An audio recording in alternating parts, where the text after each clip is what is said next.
मेष राशि का दूसरा नक्षत्र है भराणी।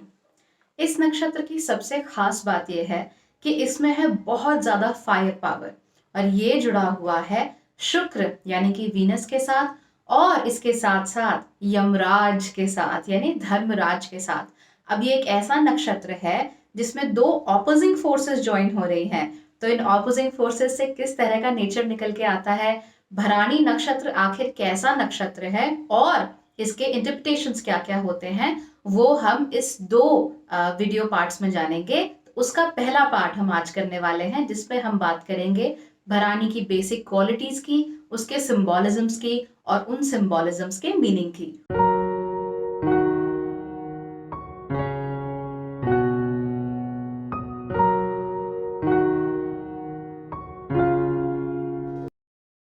नमस्ते, भाग्यश्री होलिस्टिक एस्ट्रोलॉजी में आप लोगों का स्वागत है।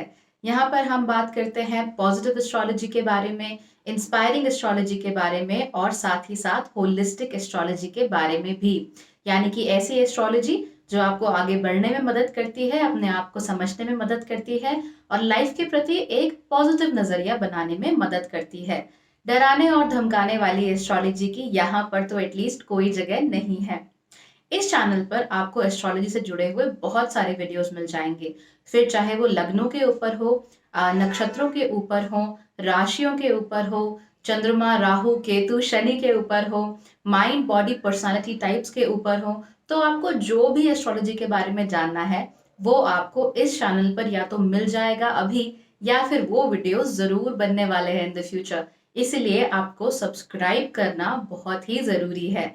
तो सब्सक्राइब कर लीजिए और फिलहाल हम फोकस करते हैं भराणी नक्षत्र के ऊपर। वैसे तो सभी 27 नक्षत्र अपने आप में बहुत यूनिक होते हैं, कोई ना कोई यूनिक क्वालिटी लेकर आते हैं, किसी ना किसी यूनिक चीज की बात करते हैं। लेकिन भराणी नक्षत्र इन सब में से थोड़ा सा ज्यादा यूनिक है। इसलिए क्योंकि अगर इस नक्षत्र में आपका जन्म हुआ है तो आपकी कंस्ट्रक्शन की क्वालिटी उतनी ही अच्छी है जितनी की आपकी डिस्ट्रक्शन की क्वालिटी। तो हमें ध्यान देना होगा कि भराणी नक्षत्र में जिन लोगों का भी जन्म हुआ है वो लोग एटलीस्ट अपनी एनर्जीज को ठीक से चैनलाइज कर सके और उनका ठीक तरीके से इस्तेमाल कर सके। सबसे पहले हम बात करते हैं इस नक्षत्र की बिल्कुल बेसिक क्वालिटीज को लेकर, बेसिक सिंबोलिज्म्स को लेकर। इस नक्षत्र का स्वामी है शुक्र। शुक्र यानी वीनस। जैसा कि आप लोग जानते ही हैं कि शुक्र का संबंध होता है फीमेल से, महिलाओं से, जीवन की शुरुआत से, हमारी लाइफ की जो फाइनर थिंग्स होती हैं यानी द फाइनर थिंग्स इन लाइफ उनको लेकर। कई कबार हम इसे लग्जरीज से भी जोड़ लेते हैं, धन धान्य से भी जोड़ लेते हैं, दौलत से जोड़ लेते हैं, कुबेर के खजाने से जोड़ लेते हैं। तो जो भी चीजें लाइफ को स्टार्ट करने के लिए और लाइफ को सस्टेन करने के लिए, लाइफ को प्लेजरेबल बनाने के लिए जरूरी होती हैं, उनका संबंध शुक्र के साथ होता है। साथ ही साथ शुक्र यानी शुक्राचार्य, और शुक्राचार्य होते हैं दैत्य गुरु। यानी कि he is all about wealth, he is all about power and he is all about the good things in life that you want to attain। इस नक्षत्र का संबंध क्योंकि शुक्र से है, इसीलिए जो फेमिनिटी होती है इस नक्षत्र की वो बहुत ज्यादा हेविली एक्सप्रेस्ड होती है। और जो दो बहुत इंपॉर्टेंट फेमिनिन क्वालिटीज होती हैं, first of sexuality and second of fertility, ये दोनों ही क्वालिटीज इस नक्षत्र के साथ बहुत गहरे तरीके से इंटरट्वाइंड होती हैं, बहुत गहरे तरीके से एंटैंगल्ड होती हैं। और शुक्र के जितने भी नक्षत्र होंगे उनमें आपको ये सेक्सुअलिटी और फर्टिलिटी का एस्पेक्ट जो है वो किसी न किसी परसेंटेज में देखने को जरूर मिल जाएगा। अब बात करते हैं इस नक्षत्र के देवता की, या इस नक्षत्र के साथ कौन सी डेटी जुड़ी हुई है उसकी। इस नक्षत्र के देवता हैं यम। सामान्य तौर पर हम उन्हें बोलते हैं यमराज और उन्हें मान लेते हैं मृत्यु का देवता। लेकिन इनका नाम यमराज के अलावा धर्मराज भी है। धर्मराज इनका नाम है इसलिए इनका जो जुड़ाव है वो है धर्म के साथ, of doing the righteous things in life. मैं आपको बार बार ये बात बताती हूँ कि जब भी धर्म मेंशन किया जाए तो धर्म का मतलब रिलीजन नहीं होता है, धर्म का मतलब होता है ऑफ द राइचियस पाथ, यानी सही रास्ता क्या है। अगर आपके सामने दो राह है, आपको किसी एक को बचाना है, किसी दूसरे को बचाना है, या फिर किसी एक का मन मार के किसी दूसरे को खुशी देनी है, तो उसमें से जो भी धर्म है वो उसका पालन करना, उस चीज का, उसको हम धर्म कहते हैं। तो ये हमारा एक कॉन्सेप्ट है। इस धर्म के लिए righteousness is also not the right word, वो उसके लिए सही वर्ड नहीं है। रिलीजन तो बिल्कुल ही गलत वर्ड है, लेकिन righteousness is a word that comes very close to what is dharma. Dharma means what you have to do, what is right and what ideally should be done. तो हमारा पुत्र धर्म होता है, पुत्री धर्म होता है, पति धर्म होता है, पत्नी धर्म होता है। यानी क्या होता है वो धर्म? हमें उन्हें खुश रखने के लिए as a husband, as a wife, as a daughter, as a son, हमें क्या करना चाहिए, वो धर्म कहलाता है। तो प्लीज धर्मराज जो एसोसिएटेड है वो सिर्फ मृत्यु और यमलोक से एसोसिएटेड नहीं है, वो धर्म से भी एसोसिएटेड है। तो इन चीजों को जो भी कंट्रोल करता है उन्हें हम कहते हैं धर्मराज, सूर्य के बेटे धर्मराज। इनका काम है कि हमें धर्म की राह पर चलाना, हमें धर्म सिखाना, और उसके बाद जब मृत्यु का समय आता है तो उस समय पर हमारे कर्मों का जो हिसाब किताब होता है, क्योंकि धर्म कर्म के आधार पर ही डिसाइड हो सकता है ना। धर्म आप तभी निभाएंगे जब आप कर्म कर पाएंगे। तो वो जो हिसाब किताब, लेखा जोखा, फिर कहाँ हमें कितनी प्रताड़ना सहनी है, फिर कहाँ जन्म लेना है, ये सब का सब जो डिपार्टमेंट है वो धर्मराज का डिपार्टमेंट है। अगर आप लोग महाभारत से थोड़ा भी आप वाकिफ हैं, महाभारत को जानते हैं, तो उसमें धर्म के दो अंश थे। सबसे पहले अंश जो थे वो थे विदुर, बहुत विद्वान थे, अपनी विद्वता के लिए वो बहुत फेमस थे। विदुर के बाद जो धर्म के अंश थे वो थे युधिष्ठिर, यानी कि विदुर के भतीजे, पांडु के सबसे बड़े बेटे, सबसे बड़े जो पांडव थे वो। तो उन्हें धर्मराज का अंश माना जाता है। धर्म का अंश होने की वजह से आप पाएंगे कि कई बार युधिष्ठिर ने ऐसे काम भी किए जिनके लिए भीम उन्हें मना करते थे। कई बार उन्होंने ऐसे टर्न्स भी लिए अपनी लाइफ में जो हमें नॉर्मल नहीं लगते या अब नॉर्मल लगते हैं। तो धर्म की सत्ता को बनाए रखना, धर्म को फॉलो करना, कौरव उनके लिए चाहे कुछ भी कर रहे हो, धर्म से वो उनके भाई होते हैं, इसलिए भाई के प्रति बैर भाव ना रखना। तो इस तरह की जो चीजें होती हैं वो सारी की सारी हमें धर्मराज बताते हैं। यानी कि to walk on a straight path, to keep your own path straight without looking at what other people are doing and without focusing on what they are doing to you. You have to focus on where you have to walk and what you are doing to yourself in your life. तो अपने conduct को अच्छे से चलाना, अपने conduct पर ध्यान देना, ये हमें धर्मराज बताते हैं। तो जब भी आप भराणी नक्षत्र के बारे में सोचें या यमराज के बारे में सोचें, तो आप इन दो पर्सनालिटीज को हमेशा अपने दिमाग में रखिए, हमेशा अपने ध्यान में रखिए। ये लोग वो नहीं हैं जो कि लाइमलाइट पाना चाहते हैं, ये लोग वो बिल्कुल नहीं है जो कि फ्लैम्बॉयंटली एक स्टेज पे खड़े होकर सारी अटेंशन अपने पे ग्रैब करना चाहते हैं। वो लोग बिल्कुल नहीं है। हालांकि जब भी समय की जरूरत होती है तो समय की जरूरत के हिसाब से जो बनना होता है, वो बनने की जो क्षमता होती है वो इन लोगों में बहुत ज्यादा होती है। वो कैसे होती है वो मैं इसी के दूसरे वीडियो में बताऊंगी। अभी हम दूसरी चीजों के बारे में बात कर लेते हैं। इस नक्षत्र का सिंबल है फीमेल जेनिटलिया, यानी कि योनि, जिसको हम वल्वा कह देते हैं। तो सुनने में ये हमें बड़ा अटपटा लगेगा कि एक तरफ तो हम धर्मराज की बात कर रहे हैं, धर्म की बात कर रहे हैं, दूसरी तरफ हम वीनस की बात कर रहे हैं, प्लेजर्स की बात कर रहे हैं। तो यहाँ पे योनि या वल्वा का सिंबलाइजेशन कैसे आ जाता है? देखिए, it's very simple. Even Dharmaraj is associated with life and death and rebirth. And अगर आपको इस संसार में जन्म लेना हो, how will you take birth? You will take birth via a yoni. You will take birth via female reproductive organs. इसीलिए ये जो नक्षत्र है वो ये बताता है कि हम जब एक लाइफ की साइकिल पार कर लेते हैं और हम दूसरी लाइफ की साइकिल में जाने को तैयार हो जाते हैं, उसको रिप्रेजेंट करने वाला नक्षत्र भराणी नक्षत्र ही है। वो हमें ये बताता है that things are brewing up. एक व्यक्ति है, एक आत्मा है, एक जीव है जो अब पुराने लाइफ साइकिल से निकलकर नए लाइफ साइकिल में आना चाहता है। कुछ पुराने जो मेथड्स हैं उनके हिसाब से भराणी नक्षत्र आखिरी नक्षत्र होता है, यानी यमराज का नक्षत्र आखिरी नक्षत्र, which symbolizes death and rebirth. So it's never death according to Hindu thought. It is always death and rebirth. तो उसको दिखाने वाला जो नक्षत्र है वो भराणी है और इसीलिए इसको फीमेल जेनिटलिया से रिप्रेजेंट किया जाता है। And remember, female genitalia is not taboo according to our thought. It is not considered taboo. और भराणी नक्षत्र भी ऐसा ही नक्षत्र है जो टैबूज में बिल्कुल बिलीव नहीं करता। तो जो सोशल टैबूज होते हैं उनसे आगे निकलने वाला जो नक्षत्र होता है वो भी भराणी ही होता है। अब भराणी नक्षत्र को हम जो कोख होती है, यूटरस होता है, वूम होता है, उससे भी जोड़कर देखते हैं, उसको भी इसका सिंबल मान लिया जाता है। क्यों मान लिया जाता है?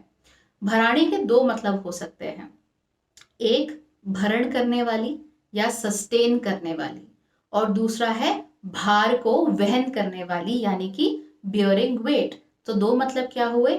Sustaining something and bearing weight. तो ये दोनों काम जो है वो वूम्ब में हो सकते हैं, यूटरस में हो सकते हैं, एंड उसको एक फीमेल ही कर सकती है। इसीलिए भराणी नक्षत्र के जितने भी सिंबोलिज्म्स हैं वो फेमिनिटी के साथ, फर्टिलिटी के साथ जुड़े हुए हैं, वो डेथ एंड रीबर्थ के साथ जुड़े हुए हैं, वो नई लाइफ साइकिल की शुरुआत करने को लेकर जुड़े हुए हैं। और यही वजह है कि जिन लोगों का जन्म भराणी नक्षत्र में होता है, चाहे वो युधिष्ठिर हो, चाहे वो विदुर हो, उनके सर पे एक भार जरूर होता है जिसको उन्हें लाइफ टाइम तक ढोना होता है। अब वो उसे कितना इफेक्टिवली ढो पाते हैं, कितना इफेक्टिवली उसके साथ काम कर पाते हैं, that is left to be seen, और वो उनके पालन पोषण पर काफी हद तक डिपेंड करता है। इस नक्षत्र का वर्ग है उग्र। उग्र नक्षत्र क्यों है? क्योंकि बहुत एनर्जी है इसके अंदर, और ये जल्दी जल्दी चीजों को पाना चाहता है। It wants to get things done, it wants something. जैसे कि हनुमान जी सूरज को सेब समझ बैठे थे और उसको पाने के लिए उसके पीछे चल दिए थे कि आज मैं इस सेब को खाऊंगा, तो लगभग वैसी ही एक डिजायर जो होती है वो हमें भराणी नक्षत्र में देखने को मिलती है। इसका जो तत्व है वो भी अग्नि का तत्व है। रिमेंबर, मेष जो राशि है जिसमें यह नक्षत्र आता है वो खुद ही अग्नि तत्व से जुड़ी हुई राशि है, और मेष प्लस भराणी में हमें ऐसी पर्सनालिटीज देखने को मिलती हैं जिनके अंदर एनर्जी का कंटेंट बहुत ज्यादा हो। इनका जो पुरुषार्थ है, 4 पुरुषार्थों में से एक, वो है अर्थ। अर्थ यानी कि रिसोर्सेज, नॉट जस्ट मनी। तो अपने रिसोर्सेज का इस्तेमाल करके अपने गोल तक कैसे पहुंचना है, ये भराणी नक्षत्र हमें बताता है। जैसे हमने हनुमान जी का एग्जाम्पल लिया, तो उनका रिसोर्स क्या था सूरज तक पहुंचने का? कि वो उड़ सकते थे, तो उनकी उड़ने की शक्ति उनका रिसोर्स है। तो अपने रिसोर्सेस को गैदर करना, उनको इस्तेमाल करना और अपने गोल तक पहुंचना, वो भराणी नक्षत्र हमें बताता है। अगर प्रोफेशन की बात की जाए तो प्रोफेशनली आप ऐसे काम कर सकते हैं जहां पे काली चीजें, ब्लैक थिंग्स इस्तेमाल होती हो, थोड़ी हीट हो, थोड़ा डिस्ट्रक्शन हो। तो जो भी लोहे से जुड़े हुए काम होते हैं, डायरेक्टली आपको लोहे से जुड़ा हुआ काम करना होता है, स्टील से जुड़ा हुआ काम करना होता है, मेटल से जुड़ा हुआ काम करना होता है, वो इस नक्षत्र में अच्छे से किया जा सकता है। लेदर के जुड़े हुए जो काम होते हैं वो भी हो सकते हैं, और कई बार जिन चीजों को हम अस्पृश्य बोल सकते हैं, जिनको हम टच नहीं करना चाहते डायरेक्टली, चाहे वो वेस्ट मैनेजमेंट हो, सुवेज मैनेजमेंट हो, या फिर उसके अलावा आप इसे ले लीजिए रिसाइकलिंग की जो चीजें होती है जिनको हम नॉर्मली टच नहीं करना चाहते, अस्पृश्य मानते हैं जिन चीजों को, वो सारे काम भी भराणी नक्षत्र में जन्मे हुए लोग बहुत अच्छे तरीके से कर सकते हैं। रिमेंबर, यहाँ पर भी टैबू ब्रेक हो रहे हैं, तो टैबू ब्रेक होगा तो भराणी नक्षत्र वहां पर जरूर काम करेगा। इस नक्षत्र के साथ जो पेड़ जुड़ा हुआ है उसे कहते हैं ब्लैक ऑयल ट्री। इसे हिंदी में माल कंगनी भी कहते हैं। तो हर जगह अगर ये उपलब्ध नहीं हो पाता है ये पेड़, तो आंवले के पेड़ को भी कई बार इसके साथ एसोसिएट करके देखा जाता है। तो ये जो माल कंगनी का पेड़ है, जो कि मोस्ट प्रोमिनेंटली एसोसिएटेड है इस नक्षत्र के साथ, अगर आप उस पेड़ को अपने घर में रखते हैं या फिर उस पेड़ के साथ आप उसमें जल चढ़ाते हैं या वट, तो ये चीजें आपके लिए फलदायी सिद्ध होती हैं।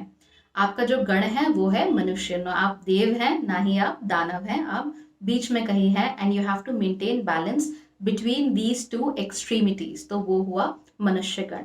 आपकी जो नाड़ी है वो भी मध्य नाड़ी है, यानी कि ना शुरुआत की नाड़ी है और ना ही अंत की नाड़ी है, आप बीच में है। सो अगेन योर लाइफ का मकसद is to maintain balance and it is to maintain harmony.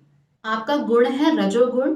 रजोगुण इसीलिए है क्योंकि मेष राशि भी है, फर्स्ट थिंग। दूसरी बात, जहां पर भी पावर होती है वहां पर क्रिएशन जरूर होता है, और जहां जहां पर क्रिएशन होता है वहां पर हमें रजोगुण की जरूरत पड़ती है। तो इसीलिए आपका गुण जो है वो भी रजोगुण है। आपकी जो एनिमल योनि है या फिर जिस योनि के साथ इस नक्षत्र को जोड़कर देखा जाता है वो है गज योनि। यानी कि योर मेटिंग बिहेवियर और your sexual behaviours are like that of an elephant. इस नक्षत्र के साथ 4 साउंड्स जुड़ी हुई हैं, ली, लू, ले एंड लो। तो ये चारों साउंड्स जो हैं 4 पदों के साथ जुड़ी हुई हैं। हर पद का एक स्वामी होता है। फॉर इंस्टेंस जो पहला पद है उसका स्वामी है सूर्य, जो दूसरा पद है उसका स्वामी है मोखरी यानी कि बुध, जो तीसरा पद है उसका स्वामी है वीनस यानी कि शुक्र, और जो चौथा पद है उसका स्वामी है मंगल। तो हमने बेसिक जो ट्रेड्स थे, बेसिक जो क्वालिटीज थी भराणी नक्षत्र की, वो हमने जान ली, इसके सिंबोलिज्म समझ लिए। जो इसका सेकंड पार्ट है इस वीडियो का, उसमें हम ये जानेंगे कि जब भराणी नक्षत्र में जन्म होता है तो उसका मतलब क्या होता है, आपकी लाइफ कैसे चलती है, आपके लाइफ का पर्पस क्या है, आपको क्या अचीव करना है, क्या करने से सुख मिलेगा, और किन किन चीजों से आपको बच के चलना है। तो अगर आप ये सारी चीजें भी जानना चाहते हैं तो चैनल को सब्सक्राइब कर लीजिए, क्योंकि अगर मैं वीडियो पोस्ट करूंगी आप तक नहीं पहुंचेगा तो आप सिर्फ आधी जानकारी ही रखेंगे। तो इन सब चीजों को याद रखिए। Come back to this video when the second video also comes, have a look at it again and then उन दोनों को एक साथ देखिए। और अगर आपका नक्षत्र भराणी है, चाहे लग्न में हो, चाहे चंद्रमा का नक्षत्र है वो भराणी हो, चाहे कोई दूसरा प्लैनेट आपका भराणी नक्षत्र में बैठा हो, आपको इस नक्षत्र के बारे में सारी डिटेल्स बहुत अच्छे से समझ में आ जाएंगी। और इसके साथ साथ अगर आप वेट नहीं कर सकते, आप जानना चाहते हैं कि आपके नक्षत्र कहाँ है और उन नक्षत्रों में कौन कौन से प्लैनेट्स हैं और उन प्लैनेट से आपको क्या क्या रिजल्ट्स देखने को मिल सकते हैं, तो फिर अ नक्षत्र reading report is available. Have a look at that report and if you like it, do order it and get to know everything there is to know about your nakshatra. So subscribe जरूर कर लीजिए and thank you so much for watching.